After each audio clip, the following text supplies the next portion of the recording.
Welcome back to Shanghai for day 3 of the Star Ladder I-League Invitational. We are halfway home and it is Elimination Day. 8 teams entered the fray here in this tournament.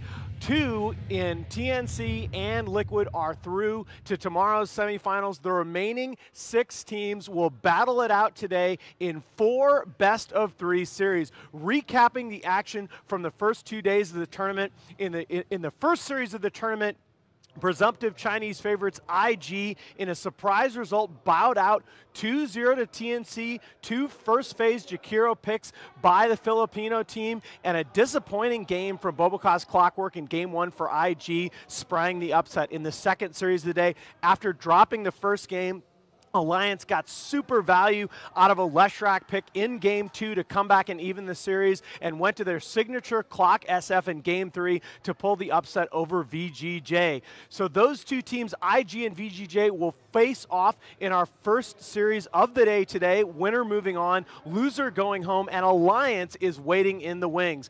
Yesterday, we saw Liquid take care of Faceless convincingly in the first game. Vega Squadron, the CIS qualifier squad, a surprising result again, 2-0 over Newbie. Their fast-paced play ruled the day as all 4 of those morning matches ended fairly quickly. And then in the second series of the day, of course, Liquid went to their signature Wisp for GH in the deciding game and earned their berth in the semifinals. Faceless and Newbie will face off in our second series of the day today. Wow, what a tournament we've already had, and I want to bring in my 3-man panel here. We've got Lumi and Jack to break in on the action. Guys, before we start talking about teams and matchups for today, of course, this is the first LAN event being played on a huge, brand new patch. 7.06 is out. We've already had 67 different heroes picked or banned in the first 12 matches here of our tournament. Guys, give me, first of all, overall impressions of the new patch so far. You go first? Go for it, Lumi. I think support matters. Like, the first 10 minutes of the game is utmost of importance, because if you look at the average game length, we're looking at somewhere between 35, 40 minutes at most. Yep. So the first 10 minutes, at least 25% of your game. 4 position supports, 5 position supports have a huge impact. Yesterday we saw the combination of IO plus Tusk just running up and down the river for Team Liquid and just getting a ton of kills. So looking in today, I wonder what kind of adjustment will IG and VGJ make, because in the first couple of games they've been going for more slower, greedier strategy that really take advantage once they hit the 40-50 minute mark. I think we need to up the tempo a bit and pick support as well as cores that really benefit from maybe 20-minute farm. Now, you mentioned the distinction between the 4 and 5 position support. One of the things that I've noticed is that that distinction so far in this event against small sample has been much smaller than we saw in the previous patch. Yes. The support duos rotating around very early. It's not necessarily the case that one of those supports is getting a lot of farm. Yeah, you used to have the 5 position support mostly focusing on the ward and the 4 buying the Hand of Midas. No, that's not the case anymore. We see more like early game purchases like Urn of Shadows.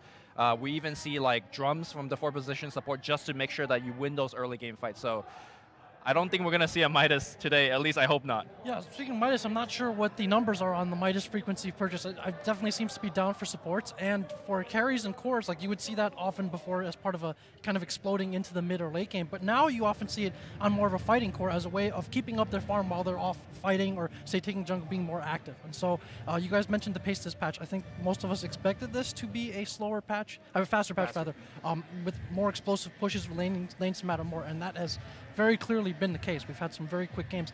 At the same time, though, you see the difference in philosophy between teams. Some teams, like Liquid, will always want to push the pace whenever it's possible. Other teams, as an adjustment to that, will say, maybe if I can just get away with being a little bit greedier than you, it puts pressure on you to end the game early, it plays into our hands or our comfort zone. So you'll see teams continue to explore that dichotomy going on. Yeah, it's interesting you guys brought up the Hand of Midas, because of course we had a lot of teams experimenting with that early on in the Kiev Major. The multi 3 and 4 Midas strats got heavily punished, and you've seen that item start to fall off even before. And then it's, of course, I kind of expected to bottom out in the early days of the patch. We still might see it on the offlaners and, as you said, the fighting cores, but that item, not so good anymore. Anything that you guys have been looking forward to seeing from the patch that we haven't necessarily seen yet here? A little bit more all-in when it comes to like early kind of pushing strat. I know Brewmother was brought up yesterday. I feel like it's a very strong hero that could give you the lane. You're on board with the Brew? Yeah, okay. It's a hero that could give you the lane advantage, but you don't have to commit. Like the old Brood days is just, you go all in. You just go push, push, push, push. But Broodmother, with her changes to her stats and some of the items, you could actually make her a fighting core, which is kind of what you were leading to. You get strong lane dominance, and then you fight. Kind of exactly what the patch wants, right? So Broodmother is one of those heroes that you need a little bit of practice, by playing as well as practice with your team. So I'm not sure if we're going to see it in this tournament, but coming forward in the other lands like Manila Master coming next week, I hope we're going to see some Brood. Yeah, you mentioned the all-ins. I keep going back to this last year, but Na'Vi around this time were running these very quick push strategies with either a Huskar, potentially a Drow, and one or two junglers as the engine behind that, being able to, say, up against a Drow, run behind your tower, kill you, and just gather momentum for a push. So we've seen some Chen. I don't think we've really seen much Enchanters. I expect to see a little bit more of that if teams want to pair that. And then as well as the Drow Huskar type of super fast push lineups, we haven't really seen much of that either. So if we talk about strong laners and lane dominators, Huskar fits that mold in a sense. Drow perhaps not so much, at least initially, but I'm curious if we'll see some of those strategies get pulled out. Do you really think Huskar's playable? Because from a theory crafting perspective, if you look at the tempo of this patch, it does seem to be compatible with that hero. I still have my doubts, though, after the massive Berserker's Blood nerf a couple of patches ago, whether that hero is viable, really, in competitive play. Well, it's not to the same point where he just feels like an auto win against too much if your lineup is missing something. But I think with buffs to items like Halberd, I think with the laning potential as part of a dual lane, if you're expecting to be able to hold the lanes down, I think there's still room for him out there. So we'll see. Okay, you can see behind us, they're going to bring out their two teams. The Chinese crowd is going to cheer hard here for their favorites. This is hometown IG. This IG squad already to 177 wins as a 5-player roster. That is 8th most all time. They've had unprecedented success in a very short period of time, and they're just behind another squad that Burning was part of, that being TI4 era DK. Of course, here's VG Gaming J. This is a squad that showed a lot of promise bursting onto the scene with their victory in the Starlight Invitational in Kiev last year, and this support duo, FY and Fenrir, now in the top 5 wins all time, over 500 wins as a duo. Extremely unusual for Chinese players that have had much fewer official matches in the past. Two great teams. Now, Jack, I've got to ask you this as my Chinese Dota expert here. Little bit surprising, I think, to a lot of people that these two teams are playing in our first elimination series today. What's the feeling around the Chinese scene about the results so far? Well, they certainly expected to be meeting having this meeting in the upper bracket in the semifinals. But yeah, for recent results have kind of shown a bit of falling off. For IG, I think that patch really made them 7.05. They really hit their stride. They excel when their positions 2, 3, and 4 are kind of controlling the pace of the game, and the heroes that they were most comfortable with were great in that patch. And people weren't really with this mindset of countering them because they had so-so results before. So you're talking about a patch where Lina was excellent, and they really maybe were among the first teams in pioneering and perfecting that, especially with the respawn talent at level 10 at the time initially. As far as offlaners, we're talking about Legion Commander and Magnus excelled on those. And then Boboka with the great roaming presence, obviously. Before he was known for his Earth Spirit, but then you saw the Ricky plays. You saw a tree whenever it was allowed through. You saw obviously the Monkey King, which was like a staple. So that was a great patch for them in a lot of ways. You wanted steady play out from your carry and your support, able to usually stay together, protect each other, get up the farm they needed. Burning is always going to be that rock-solid presence in the carry position. And those three were able to control the pace of matches. They were able to play a little bit faster than what greedier teams were doing because those three came online and just controlled the tempo of games. But since then, with those heroes being nerfed, with the playstyle taking a hit, with teams looking more closely at them and saying, hey, we need to ban Boboka's heroes and maybe shut him down a little bit, or have a way of dealing with him, it hasn't been the same. Domestic results have reflected that too. No, you've talked heavily about this, and that to me is the #1 question that this IG squad needs to answer. It's Boboka, Boboka, Boboka. His Monkey King, of course, pretty much no longer a hero in the professional scene. Okay, we are going to, you brought this up when you mentioned Lina. I'm told by production a minute ago, Jack, we're going to have an interview here with OP, their sensational young mid player. It is in Chinese, so Jack's going to translate on the fly. Guys, enjoy. 我是来自 IG 的欧鹏，也是你们喜欢的大舅哥。我平时是一个比较喜欢搞事热闹的选手吧。I like to just, mess around and have some fun usually. 开始就很喜欢玩游戏，很久以前，然后在网吧玩游戏的时候看到 used to play in PC bars. 人在玩 Dota， 就在 see people playing Dota. 去看了一会儿，然后 seemed interesting. And what kind of game is this? I asked myself, and someone taught me how to play, and that's how I reached this, entered this pit basically. 我非常喜欢他们，虽然我不是妹控，然后有时候输了比赛或者不开心的时候， my family, girlfriend, they don't really know Dota, and maybe get controlled by them, but they always support me and give me a lot of encouragement. 我们现在这支 IG 组队也 This IG team, 了吧，就是 it's been about a year. 大家一起打一些比赛，就是 Played together, and it feels like 越来越团结，就是 everyone's getting more and more unified together. We're really starting to gel. 输掉比赛或者遇到一些挫折， If we lose or encounter adversity, 会难过，但是我们总是能 it'll feel bad, but we'll always be able to adjust and come back to the right side. 后的比赛。 I believe that in future competitions we'll keep getting better and better. 来参加 SLI 国际邀请赛， It's time coming to SLI 这个版本更新，然后 with this new patch. 新版本大家看到改动，第一时间都有。 Everyone seeing the changes, each all have their different thoughts on it and opinions. We'll play in pubs and look at many different things, encounter different things. 就是说每一个能完全说服大家。 At this point, we don't have this central idea that everyone can get around that believes this, that everyone believes the same. 更加深刻地理解这个版本，赶紧 Through matches and competitions, we can get a deeper understanding and see what direction it's going. 应该会展示出跟以前版本不同的新东西。 And we've got to find some new things that are different from the previous 感 patch. 谢一直以来支持我们 IG 的粉丝。 A big thank you to all the fans who've supported us. 原因吧，比赛打得不是很好，让你们可能有点失望。 For some reason, we haven't played so well. Let's let you guys down. 大概率 And we hope to be able to keep up to not let the fans down.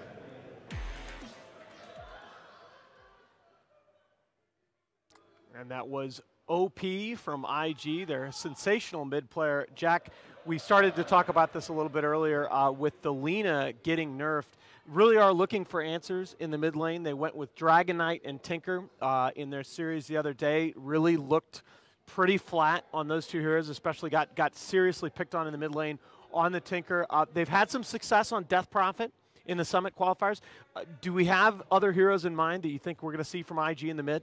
Well, Death Prophet was a hero that we discussed as potentially should be able to have a good patch as well, coming on strong later in the last patch. Has pretty good lane presence in the mid, obviously can quickly take down towers as well, be part of a pushing strategy too. So that's something they might turn to again. They used that obviously in the qualifiers, as you mentioned. For them, Tinker was a hero that used to be a must ban against OP, and yesterday they weren't able to protect it as well. Like, it took him more time to get off the ground and fly Shifei, as the Chinese fans say. It took him some time. Well, you could see how well he played on that hero once that happened, but initially a hero that can be roamed on, and if they can't free up the supports to help him, then that's an issue for him getting into the game. Well, you hear the reaction of the Chinese crowds, the twin B-gods, as they call them, Boboka and Burning. Let's get back to that discussion about Boboka, because I really feel like the very first thing that IG needs to fix is they need to find a hero pool for him that can have the same impact as that Monkey King and that Ricky in the previous patch. I actually think that Boboka and Tim's are very similar in terms of player when it comes to playstyle. And if you look at TNC, they're putting heroes on him like Slaughter and Earth Spirit, and these are very well within the realm of Boboka's playstyle and hero pool. So if I think IG wants to mirror TNC a little bit, they could just say like, okay, they're picking him these heroes, we could pick Boboka these heroes ourselves. So I think Boboka's going to be fine once IG figure out the overall game plan. As you heard from the interview, it seems like a lot of these players have different ideas of how this patch should be played. Yeah, and I think we're seeing a lot of those ideas tested out in real time. It's part of what's making this event so interesting as we look at the VGJ player roster here. FY and Fenrir, that amazing support duo. Fenrir, of course, 28, a veritable old man, in the context of the Chinese scene here. FY, unbelievable to me that he's still only 22 years old. Feels like this guy's been a staple of the pro scene for years. It's hard to imagine he's so young, and in the spirit of OP in the interview and saying he likes to stir things up a little bit. If we want to do that for this series, I've seen some signs already. The R&B duo and the Broken Heart, these two obviously, ROTK and Burning, veterans of this scene and good friends going back a long time. Last year, when they failed to qualify for TI, it was really, really sad and tearful for both of them. They ended up casting together from home and had some memorable moments and stuff. Now they've got to go against each other. And on the deeper meme front, FY and Fenrir, they used to be teammates with Burning on VG.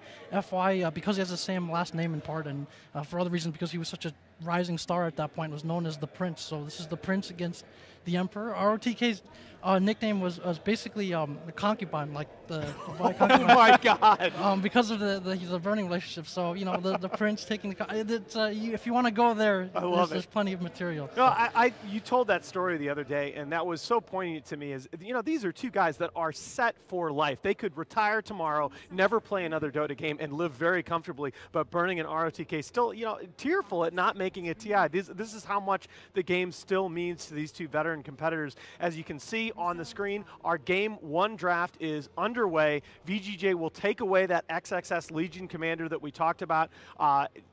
The Magnus still, of course, on the table, and IG, I think, after what we saw in the first game of that Alliance series, that Treant Protector is capable of just almost single-handedly stopping the high ground push. I think you got to take that hero out. It's a key to several VGJ looks that they have as well. So we've seen the offensive potential on offense of this hero, but also on defense, VGJ has used this very successfully in the last patch. It can key their kind of big core lineups where they're like, listen, we'll concede tempo, but we have a bigger core than you. We'll lose fewer towers with the tree in there, and we'll still be able to fight you later on, say, comboing with the Phoenix or something else. And very, very big difference you can already see between the Chinese bans here and what we saw of the Western squads. The Wisp left untouched into the pool. That's the most banned hero, not surprisingly, of the tournament so far. The Sand King, which is the most picked hero so far in our tournament, although only 2 and 5, still on the table for both teams as well. I think the adjustment that both these teams should make in this series and moving on is that in this series, I don't think you need to be as worried about what TNC or rest of Liquid's doing because I feel like this is more or less quote-unquote in-house scrim. Is it like you have a different strategy when you're drafting and banning against a Chinese team as opposed to quote-unquote a foreign team, right? So I think this series is going to be a longer series, more like a 6.0 or 7.05 patch. Both these teams are still comfortable playing what was played a month ago, I think. See, I think, to me, I look at these two teams, and I think you gotta take a risk here. You've had a little bit of a setback. I think you need to play the kind of Dota in this series that's not just going to win you these games, but that's going to give you a better chance in the tournament. This is your best practice. And I really want to see, as we talk about heroes for today, I really want to see the Lifestealer and the Juggernaut. Those are two heroes. We've got 3 players in Burning, Loda, and Aggressive that are all in the top 6 all-time win totals on those heroes and insane stats. We're talking like KDAs of like 7.0 on the Lifestealer for those players. I really want to see those aggressive carries capable of mixing it up with 2 small items. But it's like you said, are you picking for this patch or are you picking for comfort? I think you have to pick to give yourself a chance to win the tournament. Right? You're except for IG, okay? IG is probably the only one of the 8 teams that comes in here feeling confident about a direct invite to TI. If you're VGJ, I want to see you pick the kind of strats that are going to win games going forward, not just in this series. Okay, we're going to see pretty standard support picks from both sides, and all of these supports shown here so far could play both sides, right? Yes. You could go for a slower game if you like to, or if you could amp up the aggression, you can as well. Yeah, and I think you're going to see a lot more double support opens. That was very rare in the previous patch, and I think you're going to see a lot more supports banned in the first phase, especially in the early days of this patch. There's the Sand King, so that's going to be the 8th appearance for that hero already, and the Jakiro. So obviously Jakiro started off 4-0 with TNC, stumbled a little bit last night.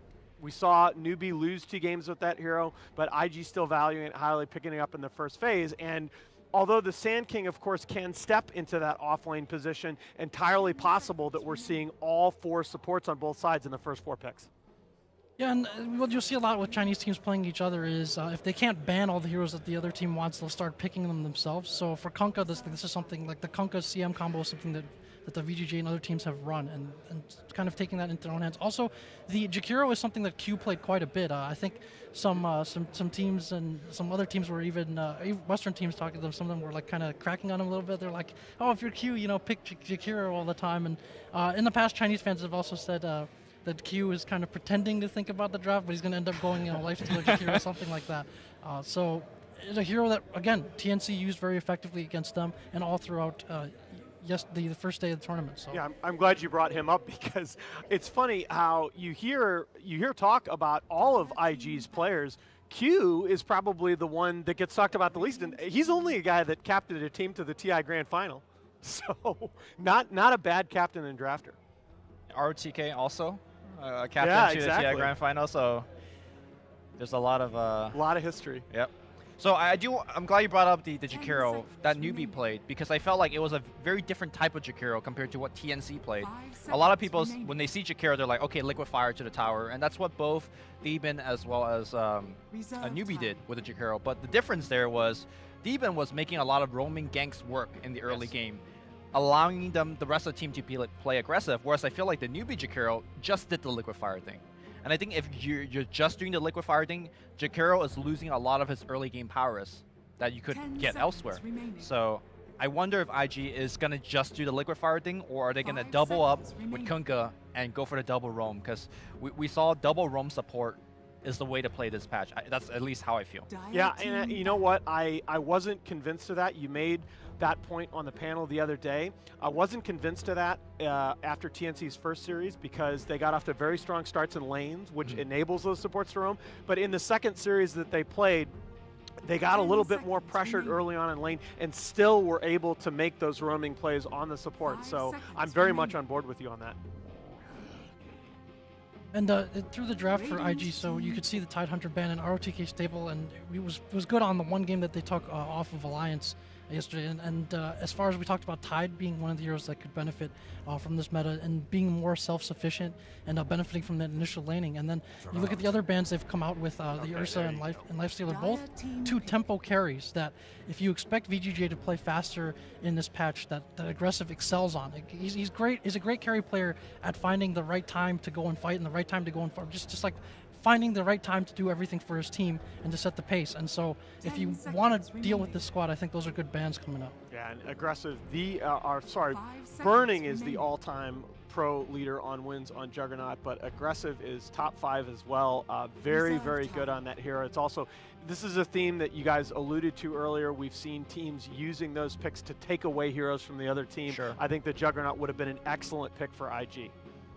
Now, Juggernaut, within the context of yesterday's pick and ban, he was mostly banned for the healing word, because when teams picked up the Lone Druid, you definitely don't want him to have the healing word to back it up. But I think within this game's context, it's more for his versatility, the fact that he could fight early and still transition late. So you can see that this hero has a lot of multifaceted uses just within the context of different drafts. So I think VGJ mostly is going to be looking Jug as a kind of semi-carry that could transition late. But if they want to throw a wrench into IG's drafting plan, if a Lone Druid comes out, then this draft really changes shape. Well, it's also nice in that one of the things we talked about, in addition to finding a solution for Boboka, is you have to find a solution for OP mid, where they've been a little bit uncertain lately, and the Juggernaut does take away that Ember pick, right? Because they can always get the very favorable matchup there in the mid lane. And this is something I always marvel. The drafting in Pro Dota 2 overall has just gotten so much better and so much more sophisticated over times that you see more and more the third pick being used as a takeaway pick, not only taking the hero away from the other team, but also blocking some of the other team's strategic options in terms of their picks. Juggernaut works well for several other reasons. If you look at the control coming out from IG, it can be seen as either favoring counter initiation other than early roams, or as this so-called the Chinese will differentiate between soft control and hard control. I wish I brought that up. That Troll Warlord is one of the few heroes that Juggernaut really fears, because of course Jug is used to being able to go to his spin and be unstunnable. Troll can just walk up to the Juggernaut and man fight him, and Juggernaut's spin doesn't do any good when he's getting bashed.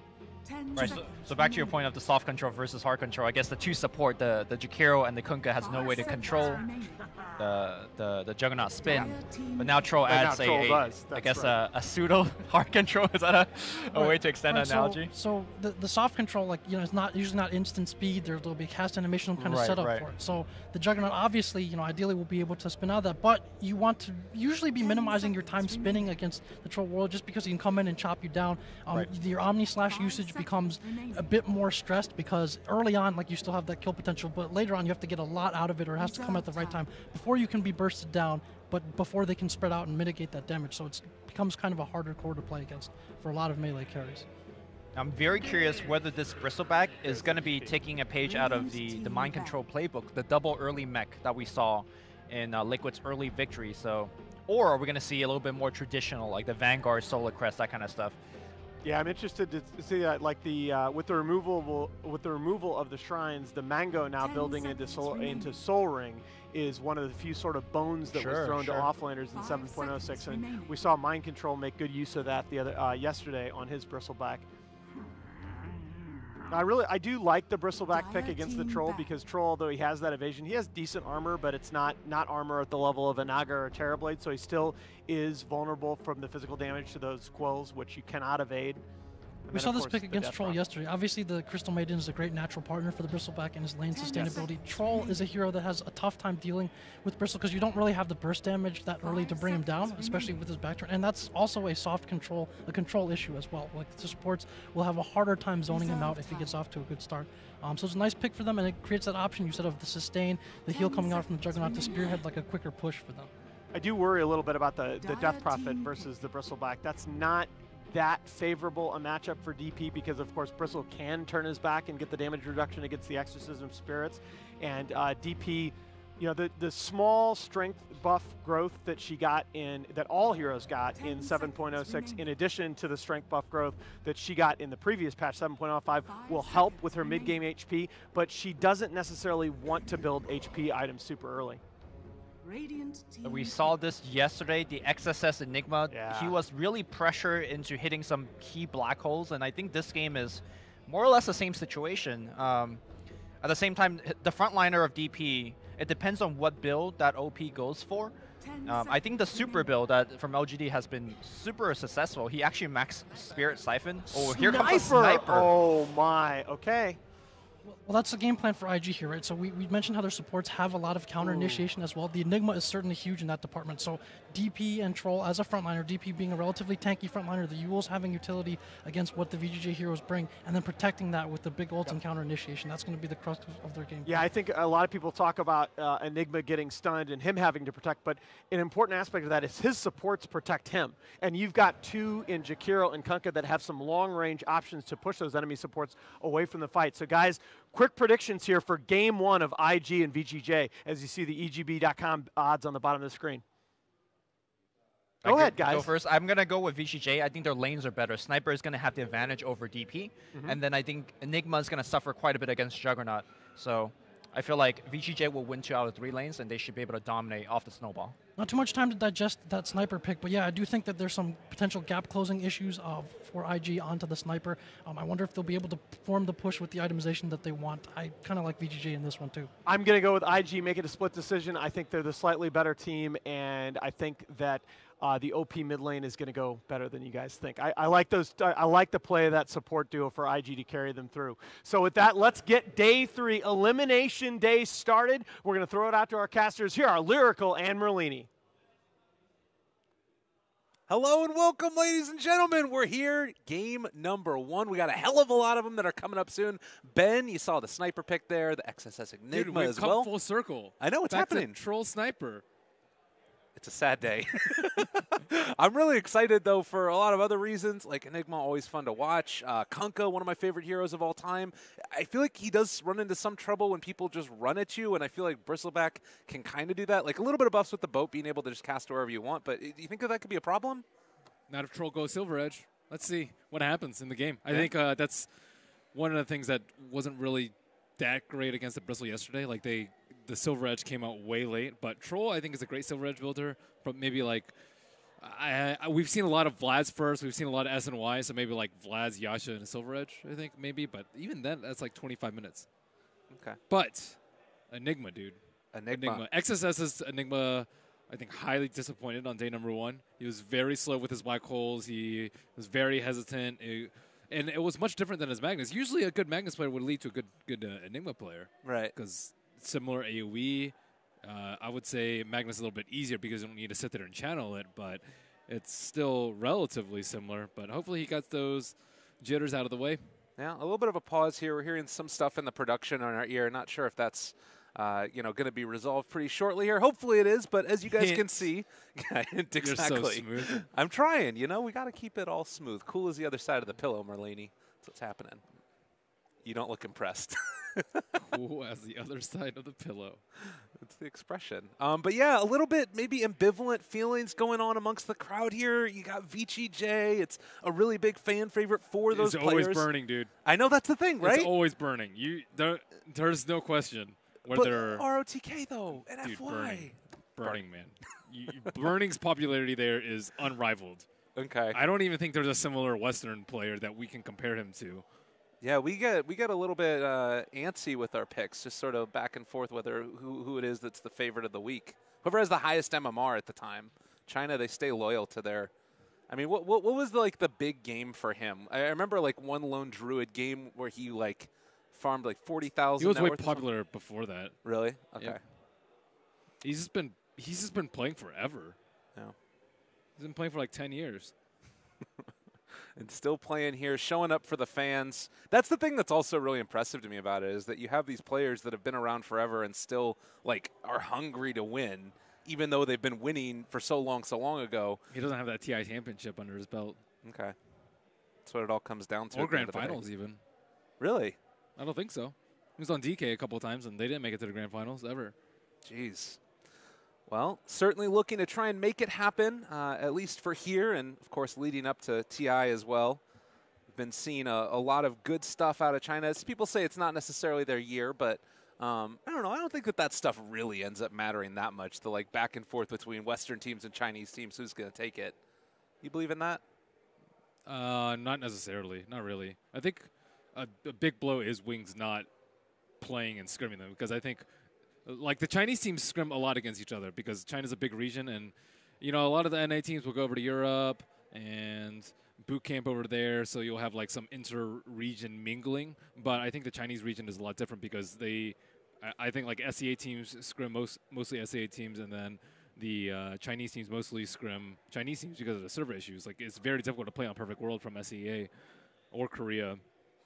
So it's important that you have some sort of growth in there, or else your picks are going to be behind, stagnant, last patch, and you're not going to get ideas. Ideas are very important in Dota, and it's underrated, I think, to be able to scrim against good teams. Yeah, it's like an echo chamber almost, and it's not as if, even if you wanted to, it's hard to get visas sometimes to move into China and practice with the other teams, and you mentioned ping issues, so it's really left with everybody. I mean, I will say that it's kind of cool that they're all at about the same skill level-ish. You have all these teams that play together a lot, all in the same region. They're all playing in Shanghai and, doing what they can in that fashion. So it's just a question of, whether or not they're on the right tick of the meta or not.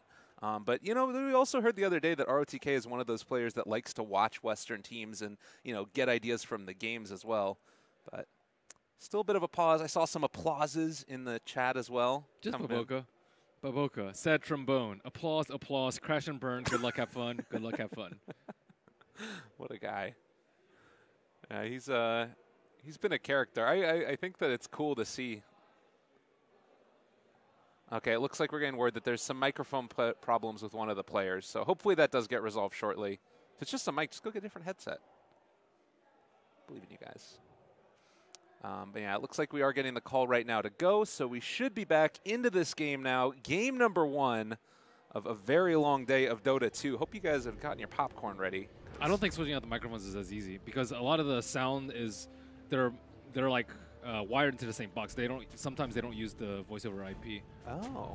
Sometimes I don't know what the case is for here, right. But some of the other events they don't use voice over IP. They just all speak to each other directly.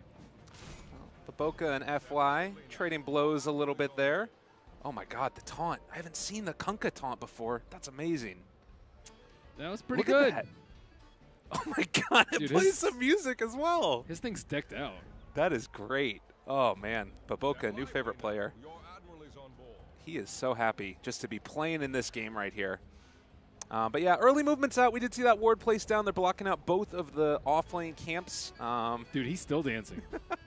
I guess they picked up a little something from SG Esports, yeah? Where would you? This is the most taunts that come out though before creep spawn because there's not really that much to do. Yeah. He already placed his wards, got some stuff out there. They're going to come and contest for this rune here and maybe make something happen. I mean, you can kind of shut down a Bristleback in some ways if you can kill him off before he starts to get to those levels up, right? Isn't that a fairly, I mean, it's not necessarily easy to do, but if they do decide to, you know, just keep a lot of heroes focused down in this area, maybe cause some trouble for Bristleback, as they will be able to secure themselves some runes. VGJ all around the map. I'm trying to get our game sounds a little bit. It's hard to hear. Yeah. Anyways. Yeah, in the early game, I think VGJ should have a better edge. Sniper does have the better matchup versus DP. They have Crystal Maiden on their team, and Juggernaut lanes are very difficult to lose. I think IG have the edge later on in team fight pending Enigma Black Holes. I also don't know what XSS is going to go for build-wise. He did skip over the mech in the earlier game that he played, and I'm not sure if that's going to be a trend that he's continuing. ROTK is getting bullied so hard over here. He might give up first blood. Oh, get up there. See it. Oh, they caught it right on the edge. First blood drawn by Burning, taking down ROTK. And yeah, you were right. The crowd a little bit happy about that one. Jakiro. What a hero. Jakiro, man. The double slow, this lane again. The Jakiro and the Troll Warlord. Level 1 Troll is usually not something that most people are afraid of, but ROTK might die again on the top lane. He's getting gone on. There's a torrent. Oh, right click's coming through. They have the vision and going to be able to take him down. And this is sort of what I was alluding to, is that like it's the situation where you don't have that passive up yet and starts to take too much damage, just get brought down. Yeah, Bristleback is extremely weak at level 1. I do think that is something that wasn't really utilized yesterday in dealing with the Bristleback. Yeah, if he farms up Ancient stacks and gets a level 6, level 7, he's going to be really strong, but offlaners have a big struggle getting to that phase where they're unkillable in lane. You know, ROTK has suffered twice. I mean, if you had any doubt whether or not they're cheering for Burning or not, come on, dude. Come on. I don't know these things. I'm not in China. It's, you know, it's a little bit of a cultural phenomenon. Burning always comes. There's always, every single land that IG is at or Burning's at, there will be Chinese fans in the front row cheering for Burning. Every single event. Yeah. Well, we'll see if they're going to be able to continue this nice start for them. Burning certainly causing some issues there for ROTK. We have seen ROTK now move back into the jungle, at least for a little bit, and try and maybe get some stacks off as well for himself. That's a way that this hero can catch back up. We'll have to keep our eyes on. In the mid lane, it's still met even in spite of the nice matchup for Freeze. Is it when the levels start to come up for Sniper that it becomes more difficult for DP? I think it's the kill potential, I think, is much greater. Oh, and with a haste on FY, this is going to be a nice little way to make it happen. Fenrir there as well for the root, and that is going to be OP going down. Oh, he didn't even try to Spirit Siphon. I thought he might have tried to Spirit Siphon the Sand King to maybe hold off a little bit longer on the kill, but the thing about Sniper is it's very difficult to get in range for the Spirit Siphon because of his take aim. Well, there is going to be a torrent, but not really much else besides getting to deny for Bobica, as he's already backed out again. And this is something that they're just going to have to be really cognizant of throughout this map, is those rotations that can come mid. In spite of the early deaths on ROTK, nice stuff there from VGJ. Great haste rune from FY. And yeah, Freeze Sniper DP isn't that lopsided of a matchup because Death Prophet's damage is way higher, and you can push out the wave a lot better because Sniper's Shrapnel is, I would say, okay. Maybe even a little bit worse than okay at pushing out waves just because the cooldown so long. And they're going on Freeze right now. Boboka. Oh, nicely played. They're going to be able to pull him back in. They go for the Fairy Fire, but X marks the spot. A very good spell, and that's going to be the death of the Sniper in the mid. And that's why he saved his Spirit Siphons. Yeah. Get me next time. I got you this time. I wonder if he's going to try and do a lot of X shenanigans. He's actually not going for a bottle in the mid lane on Death Prophet. A little bit surprising. You go for TP so that way they can X and TP back home? Yeah, but you need a bottle or else you don't. Yeah, it used to be you use a TP back to a shrine, then use a shrine as you get X'd, but there's only 3 base shrines now. And I don't really know if they're going to be available for him to use because like junglers will use the shrines very early on. And one of them is, they're not even off cooldown yet right now. But with the bottle, it becomes way more efficient to TP back the fountain. Okay. Well, for now, they still have some pretty good vision here, and OP's having a good time for himself. 22-9 so far versus the 16-8. The other big thing is you do see the Enigma up at 18, 19-7 so far as they're going on to the DP again in the mid lane. They have the root as well, and OP, Spirit Siphon trying to stay alive, but it's not going to be enough. They find the kill again. Strong roaming support combo. Yeah, definitely something that they need to be aware of. They don't have a great defensive support to help out the DP. Sometimes you will see like treads on Death Prophet just so they can be a little bit more tanky, but alternatively you can go for move speed so you can get a lot more Spirit Siphons off in the fight. So it looks like he is going for the movement speed option. Okay. No raindrops on him, surprisingly too. Top tower is under attack. For the for either of them, or just you need a more for Death Prophet. You just need to stay alive so you can Spirit Siphon. Staying alive is priority number 1 on Death Prophet. Like it's not one of those heroes that oh, you got your spells off in the fight, you're good. It's you have to stay alive throughout the entire fight. You want your Exorcism to continue through the tower push. You want to be able to get that heal from the Exorcism too. Right. And without having raindrops, you might die again here. Baiting it out. FY is going to be able to get that initiation. The Torrent to try and break it up, but it was never going to be enough. They decide to get a little bit aggressive on Freeze, and again, you see all this movement in towards mid, and it's not really coming at the cost of the rest of them. Their Observer Ward is on the north side, but all the ganks have been coming from the south side, at least from FY. FY also getting a ton of stacks off, so ROTK can catch back up later in the game, and I think they do need some plays from the Enigma possibly quite soon. He did go for Arcane Boots into Midas, so no sign of mech yet. Interesting. That's an early tower. Yeah, that's real early. And they're not going to be able to get one in return, I think, against Enigma. Because, I mean, he can even just lay down Midnight Pulse if they really try push. He's level 6 already on XXS. Yeah, this might be a pretty good timing. Do you see him trying to make a kill happen with the Black Hole, or is it more something where somebody rotates to his lane and they kill off the Jug? Last time we saw him play, it was more he just wanted to farm up. They weren't that eager to use Black Hole, I would say.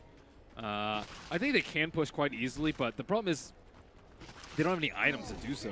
Like, if you want to group up, you're just going to have to rely on, like, Exorcism plus Liquid Fire, which is not that bad per se, but it's still much safer to do so when you have the mech under your belt. But without the mech, I would say it's just better to sit back and farm. Don't have the onus on you to have to cast Black Hole. There are a lot of stacks coming out from VGJ, though, so I think the farming game is going to go VGJ's favor.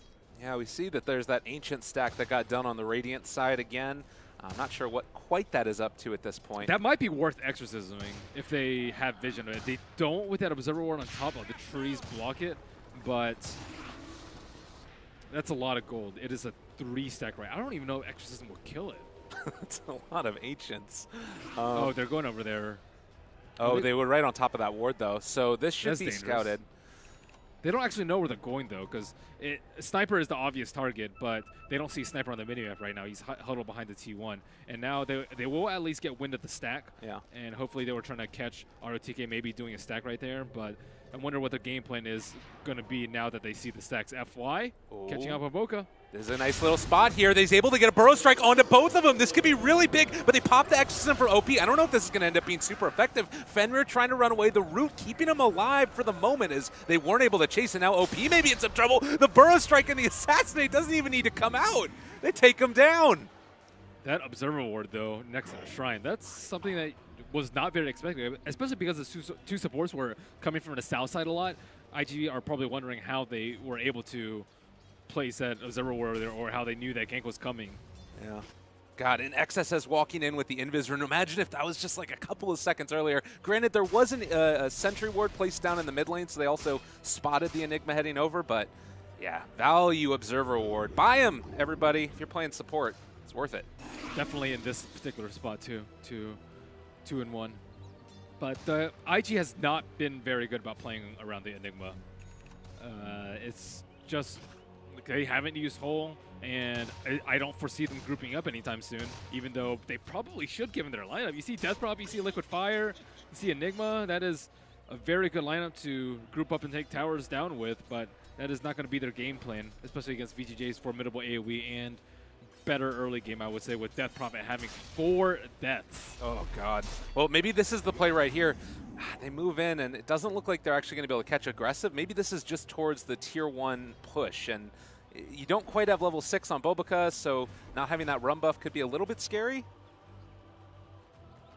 Yeah, but I don't see any of VGJ's members coming over. They do have a TP on a sniper if they want to drop from shrapnels, but it's not like Juggernaut can really deal with this push that easily himself. If he tries to spin in, he'll just get black holed. Yeah. All right, fair enough. Aggressive. FY is still here. He's almost level 6, so maybe by the time, yeah, it looks like they are going to be bringing heroes down with that smoke rotation. They're not going to have Epicenter up yet, although level or 10-minute mark means Tome of Knowledge. So they could try and bring it into them. Scary stuff. They know something's up, though. No one's mid. No one's showing mid, and they have an observer ward, and no one's pinging out on the observer ward. So Tires use scan. They're expecting a smoke gank. Not exactly sure which side it is, but they will play it safe because Burning is the only one that's far away from the towers right now. What's this all chat? What the hell is happening? That's interesting. Xingma is can we, but or is it allowed? But I don't know what the other one says. Okay. Well, there was an X play that came out right there. Where they were smoking in, and then he ended up breaking the smoke with the Kunkka. FY is here again. Okay, Q in some trouble, bro. Not quite on the mark, though. He's still going to tank the Assassinate, but should not be the death of him. No, with the Caustic, this actually should be. You're going to be able to try and turn it around and get some damage out, but you're able to slow him down enough to kill off that Chikiro. FY's conversion rates on these ganks is ridiculously high. Like, how many times has he just been able to come in with Sand King and just get kill after kill after kill after kill? He's 1-0-5. He's been involved in every single one of his kills, and I don't think any of his ganks have failed yet, which is pretty incredible for a Sand King. Normally, you'll struggle a lot in the early levels to get kills because of the low range on Burrow Strike, but just makes it easy. Poor Fenrir in the bottom lane. Yeah, it's definitely true. And Aggressive actually in some trouble as well. Gonna have to spin away from this one. It's sort of been a revelation over the past couple weeks in China, the Sand King in the position 4 and making moves happen. Also being able to get into the later stages, like some solid initiation that doesn't commit too much of a cooldown. It's been quite strong, but cool to see them playing it here and getting stuff done early as well. ROTK also going for the Vanguard over the mech. Vanguard is good versus Eidolon. It's pretty decent versus Troll, but it doesn't do anything versus Death Prophet, I would say. So I'm not sure how I feel about it. Maybe like Stout plus a Cloak plus mech. I don't know. I think the mech would be pretty good versus them because I foresee a lot of team fights coming out later on. But Vanguard's a little bit better for farming, especially if you're doing Ancients a lot. Yeah.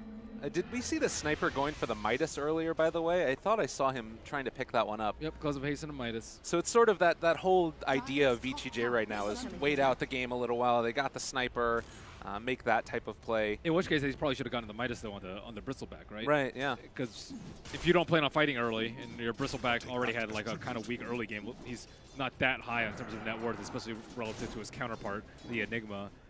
If you do want to play the farm game, yeah, might be worth considering. Well, this is going to be, maybe he goes for it next. Maybe he goes Vanguard into Midas. I don't know if that's the build, but he could. FY Invisor in here. He does also have Epicenter. This could be the death of XXS. They're moving in. They spot him out. Nova, they want to go for it. He's very far away, and he has Midas off cooldown. That's probably what called him to go away. They're stalking, but not wanting to move in yet. Get the Midas off. Burrow, Epi, wanting to find this kill. He does drop down the damage, and is going to be slowed down enough. This should be the death of him. Midas going to stay on cooldown. Yeah, they're having a lot of issues protecting Enigma. It's like the Enigma just, like, he was too late to the mid. There's no one backing him up in this bottom lane. There was an Invis hero on top of him, but despite that, he still either should have been able to get his Midas off or not push out that far alone. But, like, they should be able to convert onto one of these towers in mid lane, or his team needs to be sitting behind him so they can save him and turn around with a big Black Hole. But it's 14 minutes in, Black Hole has not been used. Yeah. It is definitely feeling a little bit rough here, and maybe now you can start to make some type of those movements. Or I guess the other thing too is you're talking about it, like waiting for that mechanism to eventually come out might be the better option at this point. Although if you wait, then you're also giving more time for those Hand of Midases, which is done now in the Sniper, to get more value and into their next tier of items. But they will shrine up now. 3 heroes grouped Yeah, I don't necessarily think you want to play the stacking and farming game versus VGJ. Their lineup, I think, is just way better at taking out stacks. Sand King and Bristle from the non-sniper and Juggernaut hero. Pretty much all their heroes can take out stacks very easily. You can even use Freezing Field because of the slow pace of the game right now. And like they can farm all the camps too. Like normally you'll have some trouble farming Ancients. Like Dire side can't farm Ancient stacks that well. Oh, maybe making something happen here. Bobica has a DD as well. They're gonna pop Exorcism to defend their towers, but this isn't gonna get any kills. Like they have Healing Ward down. They'll get the deny. It doesn't feel like IG are under pressure to make things happen here. No, they're just waiting for Enigma to get more items, it looks like, and maybe just waiting for the GPM talent to kick in, but that's a little 15. That's still going to be 5 minutes or so for them to get that gold running. But they do have the Vlads up on Troll, so they could force a Roach with their superior team fight. Actually, I don't even know if it's that much superior, because Sand King, his gold count is at 2250. So that's a Blink Dagger coming out right here. Well, there is going to be a Torrent. Bobica searching for this and might end up getting punished. In fact, he throws out the boat to try and create that separation, but still Omni Slash down, killed off, and now looking for more. Aggressive. Very much living up to his namesake. Yeah, I mean, IG just really haven't done anything in the past 10 minutes, I would say. Did not protect DP, haven't played around Black Hole, so what's the next play? Play around your Troll, maybe? So to secure Roach, maybe stack some Ancients for him so they can come out ahead in the economic game. The net worth lead is not so bad for either side, but I think just like the pace of the game is that VGJ are just getting a lot more around the map, and they've invested in like the Midas on Sniper, which I would say is quite greedy in this situation. He's not your normal Midas hero. That's not really going to be punished super heavily, at least, or if at all. And the other thing, too, is it's sort of like split push maybe could be one of the answers, but it's difficult to do that now that Sand King has his Blink Dagger up. Potential for finding pickoffs around the map could be quite high. So next couple minutes, do you expect to see VGJ try and make moves with that Blink Dagger for Sand King, or try and force down like maybe this bottom tier 1 tower? That's a long way to go. It's very difficult for them to push. Their tower hitters, it's pretty much just a sniper at this point. But he doesn't have any items. He just has like phase Midas in terms of damage. Okay. Uh-oh. You're going to get burrow struck, and, well, just epicenter. We're not going to use it. Might as well just kill you off with it. They're at that point, though, where it doesn't matter if they use ults, because it's not like IG going to, oh, my God, epicenter's down, let's push. They just don't have that mentality right now. Yeah. They're still trying to play the economic game, maybe wait for BKB up on Troll. I see that in his next quick buy. I thought he was going to go for the Shadow Blade. I did see that on his quick buy earlier, so looks like he is still deciding, but I think they feel like they should group up soon. There's no point in picking some of these heroes if you aren't going to teamfight ever. They might as well just pick like a 3 greedy core lineup and play the same way, and it would have been to the same effect. ROTK looks like he is going to start on Roshan. Interesting. So moving in, trying to take this one away from him. Certainly, if there was any desire for IG to make something happen, if they steal away the Aegis at this point, it would make quite hard for IG to accomplish that. But they are going to get that scan, connects onto the rest of VGJ as they're heading out of the pit, and they don't want to give this one away for free, certainly. So, still waiting for that big movement in, playing it safe to the best of their abilities. ROTK just picked up Medallion, so they have really good Roach potential. IG should be able to do it too with the Troll, with Lifesteal and the Death Prophet, but they're just not interested in that at all, and ROTK just... Oh, FY! Fancy movements right there, and that's boat down. They're actually going to be able to get out of here because of that. Yeah, I don't think Roach is going to be a thing now. They're TPing in to come and try and defend it potentially, but I mean, they might just end up being in a ton of trouble. The Torn is going to connect on there, but IG realizing the error of their ways, and they're just going to back out. That was a really smart Medallion pickup by Bristleback, though. I think it made it probably would have been at like, what, maybe like 20% maybe at that point without the Medallion. But yeah, it was a good pickup. Secures on Roche and IG. Now, do you want a team fight when they have the Aegis on the opposite side? And Juggernaut's far more likely to get Black Hole than Sniper, so they will throw the Aegis of the Immortal on him. Yeah, and We saw there the Blink Dagger is done for the Enigma. And it's something to be said that we haven't really seen this IG team fight with all of those items up yet.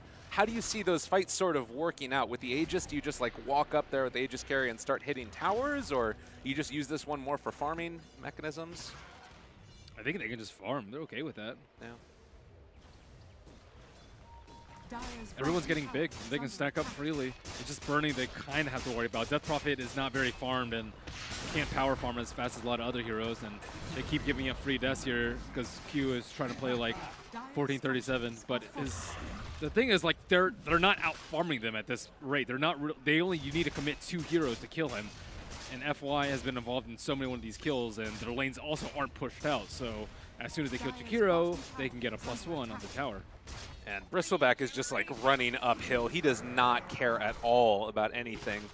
RTK farming Eidolons. That's tier 1 tower down. VGJ just looking to walk right at IG's base, and there's not a whole hell of a lot they can do about it.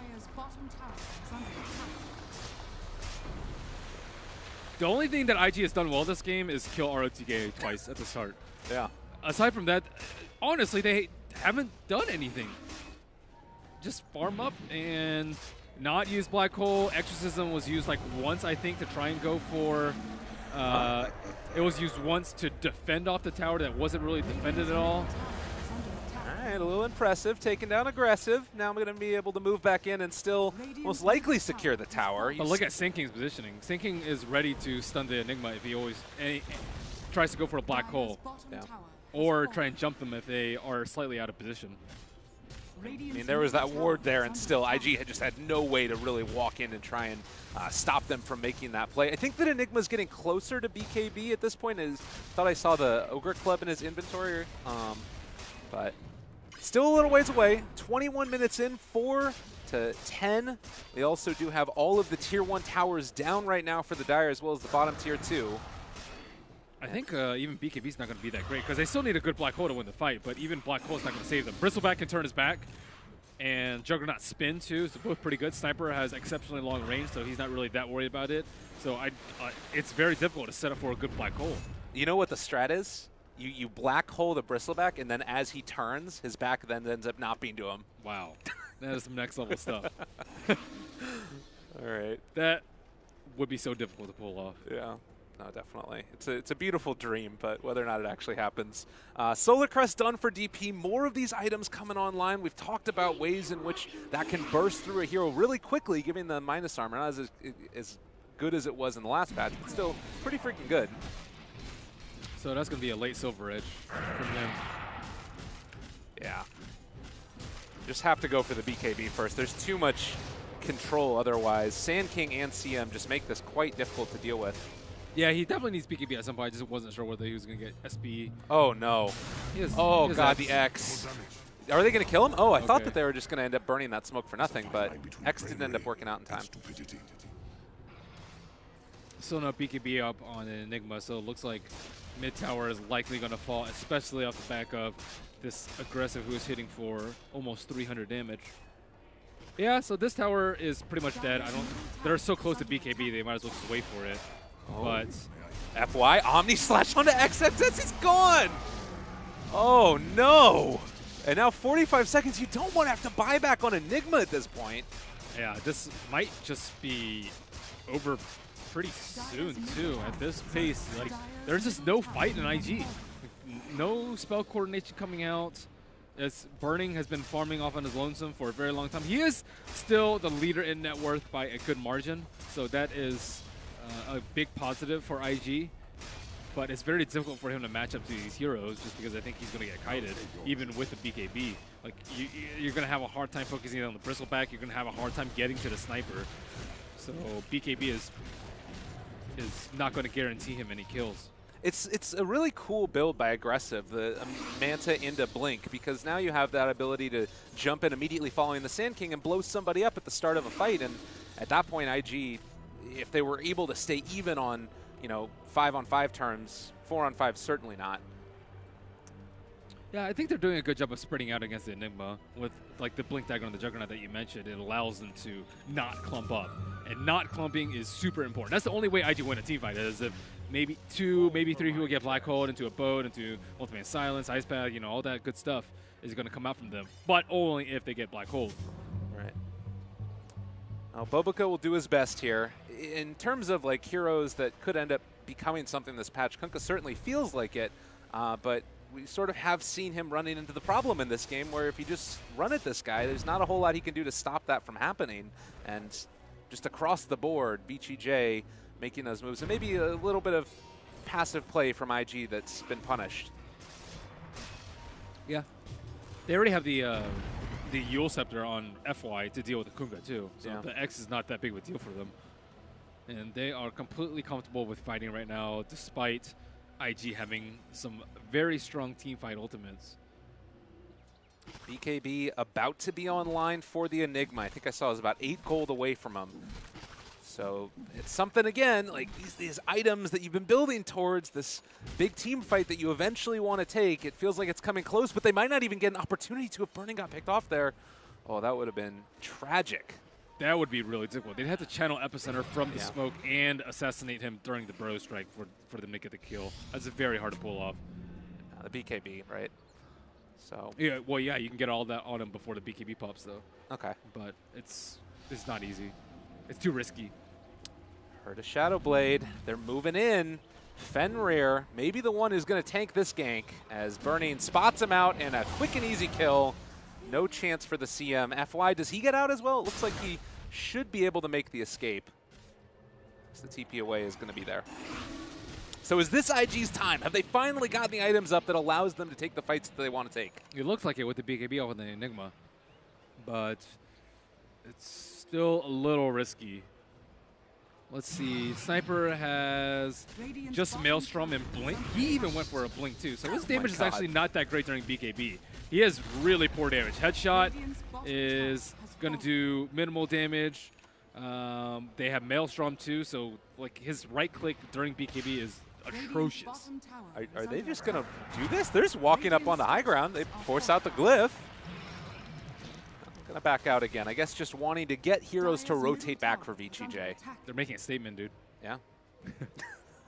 We will hit your T3 if you let us. After farming 26 minutes, we will hit it once and run away. You don't want to come in at that point, though. If you use your ultimates right now and you lose a fight, VGJ could take Roach for free. Right. I think the risk is way too high for them, especially when Troll can solo Roach at this point, if they're given any sort of breathing room on the map. Yeah. So it's only a 2,500 net worth lead right now for VGJ. Roche, number 2, certainly becoming so much more important since those changes in the patch, giving cheese at this point. And they're actually going to get a gem as well for the Sand King. So just try and scrunch up that vision that you have for IG and maintain map control. The Mjolnir just picked up by Sniper could be a really big deal because they can throw it on Bristleback, and there's going to be so much damage that you can't avoid. Like he can like kind of stand in the Macropyre, like when he gets hit by Dual Breath, Midnight Pulse, Exorcism. There's all these things that you can't really control that can proc the Maelstrom or proc the Mjolnir over and over and over again. And ROTK is hanging up that the Mjolnir buff on him would absolutely destroy IG, and they don't have a way to take off the buff either.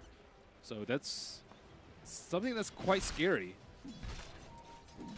That's moving in now for ROTK. This is a very tanky person to try and take down. Stunned up for the moment, but look at how much HP this guy has. They are starting to tear through him, though, and ROTK is going to fall.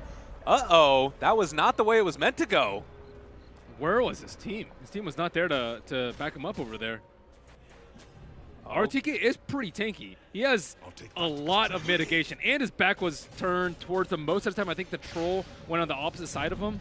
Right. But now IG finally seeing some fight in them now that they have their BKBs up. Well, they have the Solar Crest down on Roche. It's going to fall very quickly. They buy back into the game for Bristleback, and immediately IG decided they did not want to take that fight yet.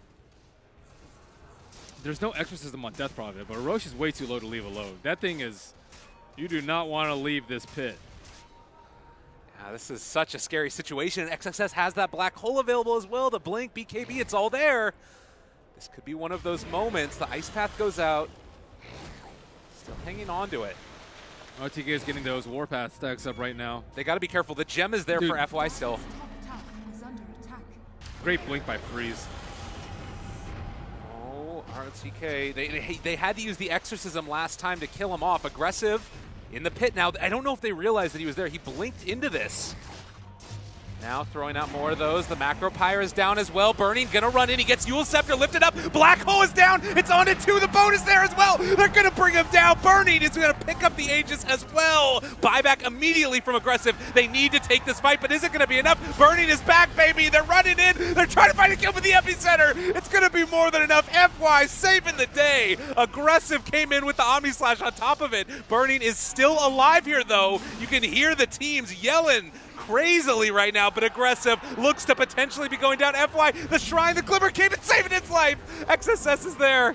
Oh my goodness gracious, and now being kited. Burning in trouble. Aggressive being oppressive, trying to kill him off. It's not quite there. OP has the Haste Rune as well. They're going to be able to run down FY, it looks like. Trying to get out, but they got the kill.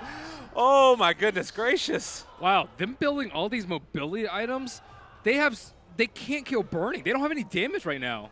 They have, all these defensive items up on the Bristleback, like the multiple blinks on their cores too. Burning's damage was just incredible that entire fight, and Exodus has delivered on a huge black hole inside the pit. Yeah. But I mean, the other thing too is they didn't even end up burning through the Aegis. Nope. They would have loved to. And OP stayed alive for most of that fight. Actually, I think the entire fight. And he is straight going for heart. So how much does that change the complexion of this game now? There were 2 buybacks used. They have the Aegis there for IG. They took the fight that they wanted to take. It felt like it was into their favor, certainly. IG? Yeah, definitely. Because Burning is now huge relative to the other cores. Oh. And he just slaughters people. Uh-oh. Yeah, the sniper build, going Hannah Midas and Blink is just not good for damage purposes. He has to run away during the BKB. Normally you want your sniper to be able to force them to back away during the BKB, but I can understand where he's going with it. You want the Maelstrom to help you farm faster, and he's afraid of getting black holes, so he does want to get the Blink Dagger. But what happens when the BKBs are popped? Are you going to run away? You're the big core that's supposed to be the threatening core. Yeah. Juggernaut also can't do any damage versus BKB because he has the Fusel Blade, Manta. Oh, Fenrir maybe in some trouble being pulled back in, and OP is there. Be able to deal enough damage. The Ice Path as well. Spirit Siphon down, dead. Yes, indeed. Fenrir is gone.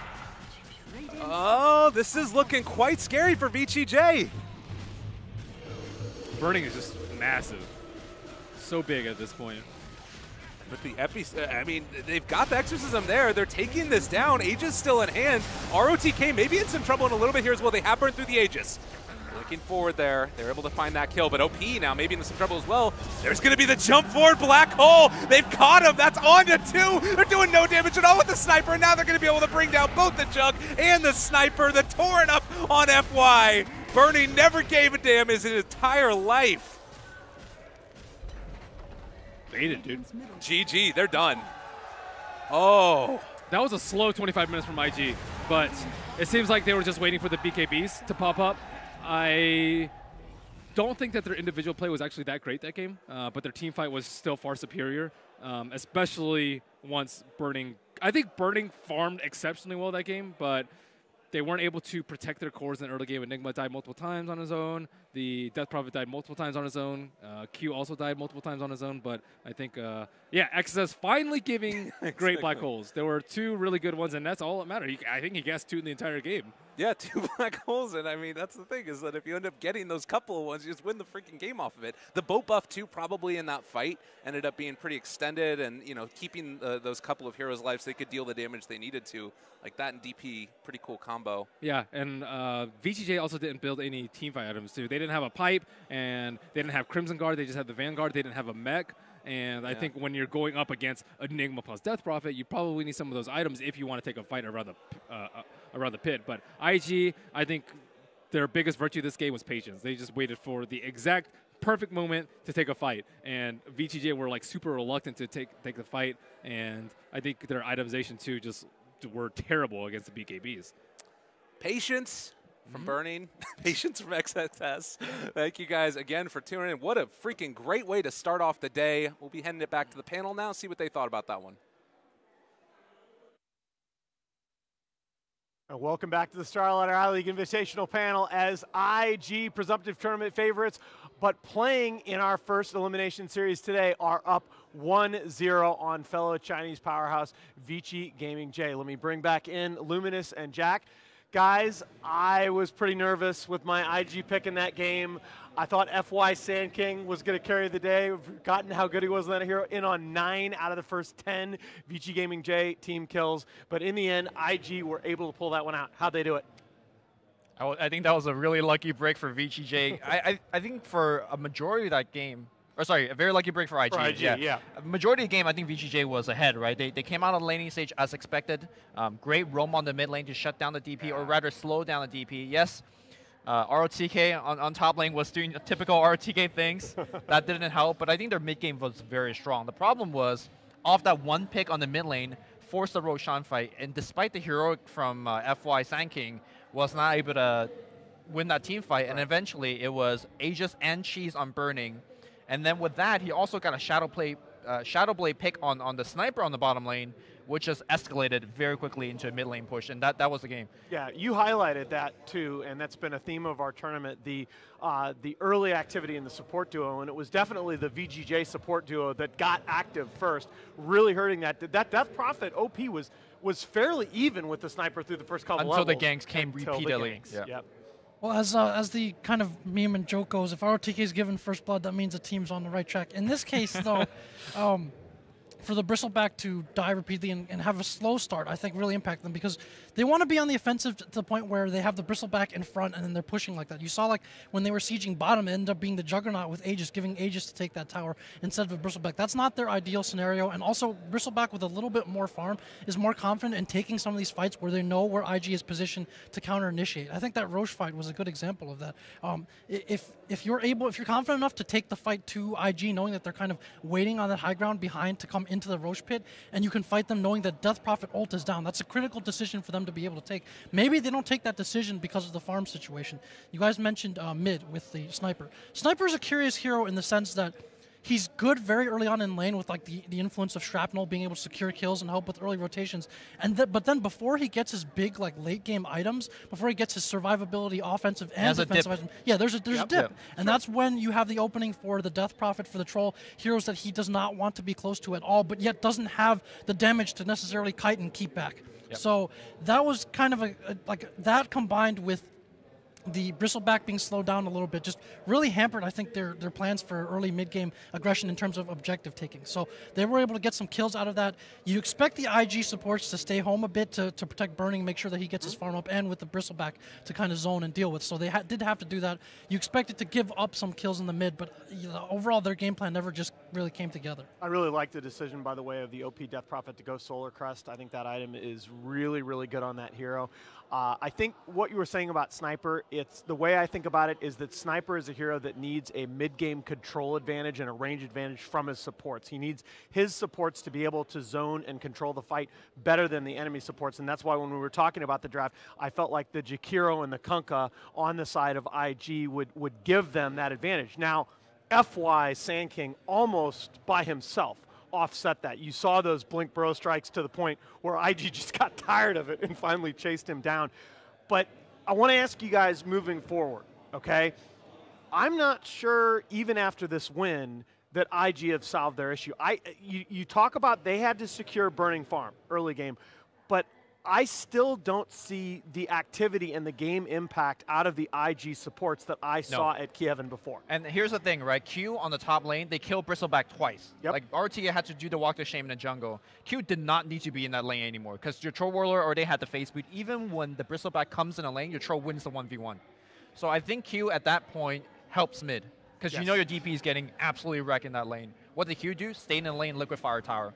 Burning's going to take that tower by himself regardless. So that's the movement I thought Q needed to make. That did not make, and I think he could have really rescued a mid-game for DP. Yeah, and that's still, by the way, that's still statistically the least important tower on the map, that Radiant top T1. Jack, what do you think? Yeah, I agree. I think they're kind of experimenting, as they mentioned in the interview, with this different playstyle a little bit. Instead of OP on a hard tempo controller or someone who wants to get in your face and fight, it's a little different. Like, he wants to be able to stand in lane. Maybe the tempo now comes from the push pressure potentially instead of the kill potential, which we were seeing before. I mean, his nickname, well, he calls himself the Marine and stuff, but the nickname for him was the Medic during the Lina patch because he would suicide or heal his teammates with Bloodstone on that. So I love it. As we see the damage numbers coming out here, yeah, I mean, Freeze mid had his way early and got a lot done in that game, but Burning was able to maintain that farm separation, and I think that proved really crucial because if the sniper doesn't have a control advantage over a troll is just going to eat his face. Speaking of control advantage, XSS Enigma coming in big. And I think the key... How many times have we seen this from this guy?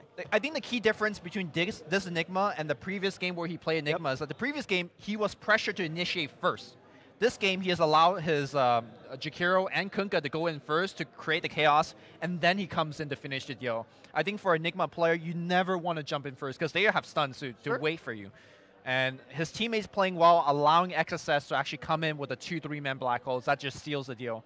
It's so crucial that XSS has a Kunkka and Jakiro to start the fight for him. I've started thinking of XXS as the sleeping dragon because his Magnus especially, it's like you start to watch him and he's a decent early game, he's a pretty good technical player, but his mid game, it always feels like, okay, you're waiting for the big play, he sort of gets lost, and then all of a sudden he just makes 2 big plays and wins you the game. Yep. And I've seen this over and over from him. All right, what a great way to start the day. Game 1 is in the books. IG are up 1-0. Vici Gaming J need a win in Game 2 to stay in the tournament. We'll take a break here, reset the panel, and we will be right back with Game 2.